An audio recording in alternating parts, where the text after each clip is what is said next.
Semua sudah bersedia? Sudah! Cepat! Assalamualaikum warahmatullahi wabarakatuh. Kembali lagi di channel pembelajaran saya. Kali ini kita akan membahas tentang teks editorial kelas 12 semester 1.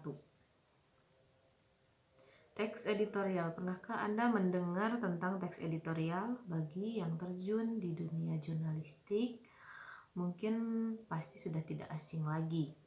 Namun bagi orang secara umum saya yakin sebenarnya sudah sering menemukan teks editorial. Hanya saja tidak tahu bahwa itu termasuk dalam teks editorial. Selanjutnya kita akan membahas tentang teks editorial biar kalian lebih paham lagi. Pengertian teks editorial secara umum dapat diartikan sebagai tajuk rencana, di mana tajuk rencana selalu ada di surat kabar. Teks editorial diletakkan satu bagian dengan rubrik opini. Bedanya jika opini bisa ditulis dari penulis luar redaksi, maka pada teks editorial adalah tanggapan langsung dari redaktur terkait dengan peristiwa yang terjadi yang bersifat aktual. Nanti dijelaskan ya apa itu aktual dan faktual, beda ya. Menurut para ahli, salah satunya adalah Djafar Assegaf.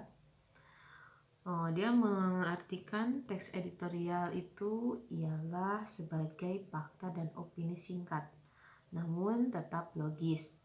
Penulisan teks editorial itu sendiri ditulis bertujuan untuk mempersuasi itu mengajak ya. Mempersuasi dan memberikan wacana terhadap sebuah topik berita yang paling menonjol. Itu sebabnya editorial selalu diperhatikan oleh pembaca karena pembahasannya sesuai isu yang hangat terjadi. Itu menurut Djafar Assegaf.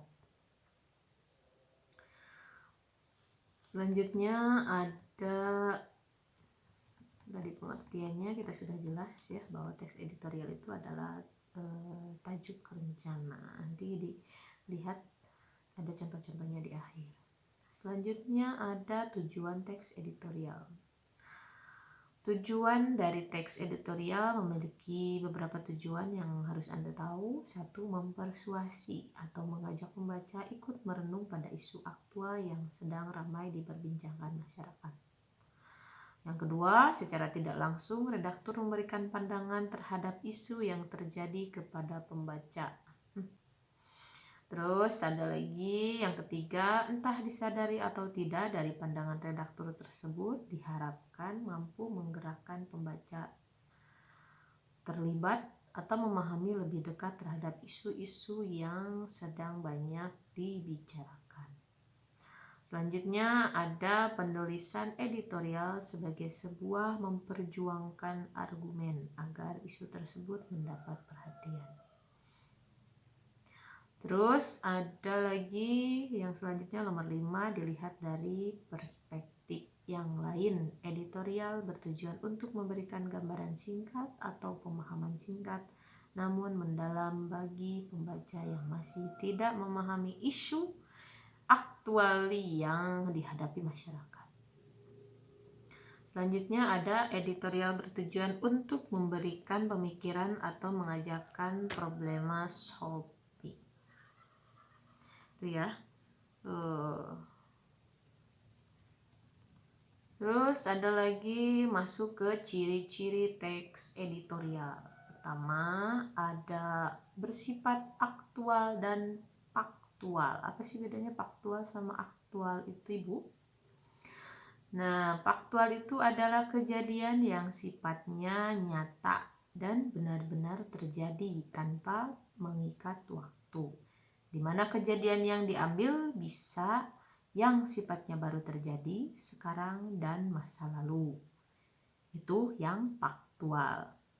Untuk yang aktual lebih menekankan kepada kejadian yang hangat dibicarakan dan benar-benar terjadi oleh banyak orang. Meskipun demikian tetap memperhatikan keterbaruan informasi. Jadi bedanya aktual sama faktual sudah tahu ya. Kalau faktual itu tidak terikat waktu, tapi datanya jelas. Namun kalau aktual itu harus yang benar-benar sekarang lagi ramai, misalnya sekarang lagi corona dan kesulitan vaksin ya. Itu aktual, hangat terjadi hari ini juga, saat ini juga, dan dibicarakan oleh banyak orang. Selanjutnya ada ciri-ciri logis yang kedua, sistematis dan logis. Teks jenis ini disusun secara sistematis atau berurutan sehingga memudahkan pembaca memahami apa yang dibicarakan. Perlu juga pertimbangan kelogisan dalam menyampaikan secara tulisan agar tujuan persuasif ke pembaca tepat sasaran. Tentu saja pendapat yang disampaikan juga sampai ke pembaca. Selanjutnya ada ciri-cirinya argumentatif. Hal terpenting dalam penulisan teks jenis ini adalah bersifat pendapat.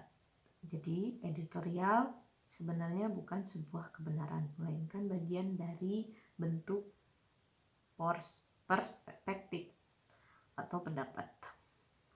Yang keempat ada pemilihan diksi tepat, singkat, dan lugas.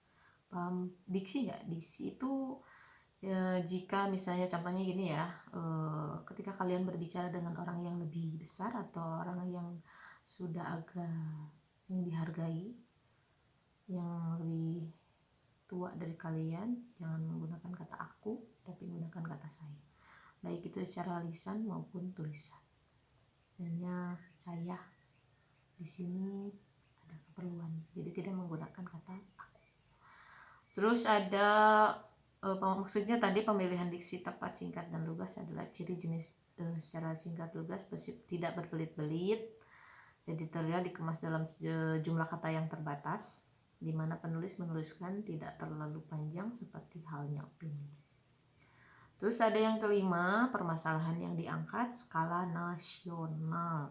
Adapun ciri tajuk rencana yang lain yaitu masalah yang dibahas adalah masalah yang menjadi masalah nasional, bukan sekedar desas-desus dari tetangga ya, misalnya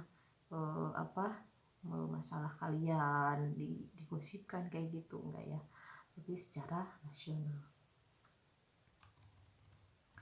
Terus ada yang terakhir, bersifat subjektif. Karena sifatnya adalah argumen, maka teks editorial sebenarnya bersifat subjektif dari media atau surat kabar itu sendiri. Jadi semisal ada media yang mengangkat teks editorial yang sama, masing-masing media pasti memiliki perspektif pembahasan yang berbeda, atau perspektif itu pendapat ya, perspektif pembahasan yang berbeda. Begitu, itu adalah 6 ciri-ciri teks editorial. Masih ingat apa saja? 1, ada bersifat aktual dan aktual. Yang kedua, sistematis dan logis. Yang ketiga, argumentatif. Yang keempat, pemilihan diksi tepat, singkat, dan lugas. Yang kelima, permasalahan yang diangkat skala nasional. Yang keenam, bersifat subjektif. Selanjutnya ada struktur teks editorial. Buat Anda yang tertarik ingin membuat editorial, di bab ini akan membahas struktur penulisan yang perlu diperhatikan. 1, pertanyaan pendapat. Maksudnya struktur yang paling penting adalah menentukan pertanyaan pendapat. Pertanyaan pendapat yang diambil adalah topik yang sedang hangat dibicarakan dan menjadi isu nasional. Selebihnya dari segi pembahasan dan penjabaran kembali diserahkan oleh penulis atau redaktur, agar editor memiliki kekuatan. Umumnya ditulis dengan sebuah teori yang kemudian diperkuat dengan argumen. Jika kalian bergosip, kalian juga nggak akan dipercaya. Namanya juga gosip ya. Tapi kalau misalnya desas-desus tersebut benar, ingin dianggap benar, maka kalian harus mencantumkan, memberikan contoh fakta yang benar-benar terjadi. Terus ada argumentasi. Ini tadi struktur ya. Tadi ada pertanyaan pendapat, yang keduanya argumentasi. Argumentasi ini salah satunya struktur yang memberikan kekuatan pada permasalahan yang diangkat secara teknis penyampaiannya Argumentasi akan lebih meyakinkan apabila banyak fakta yang disampaikan, akan semakin baik jika ada pendapat ahli. Seperti tadi menjelaskan tentang teks editorial, saya menyebutkan siapa tadi, masih ingat? Jessica. Dia menerangkan tentang teks editorial itu seperti apa.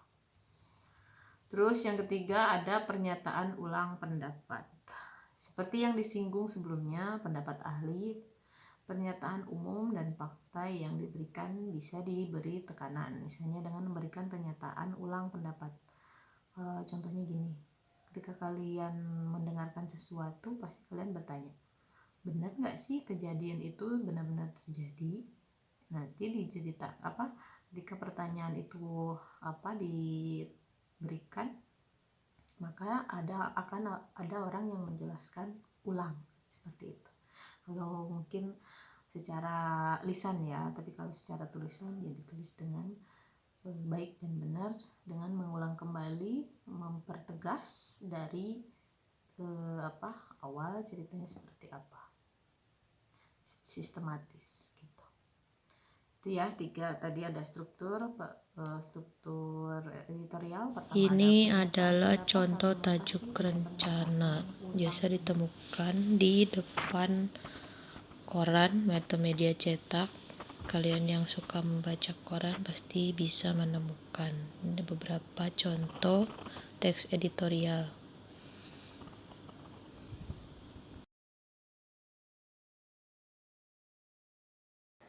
Demikian penjelasan tentang teks editorial.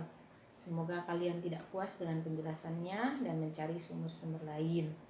これなにこれなにこれなにこれなにこれなにこれなに猫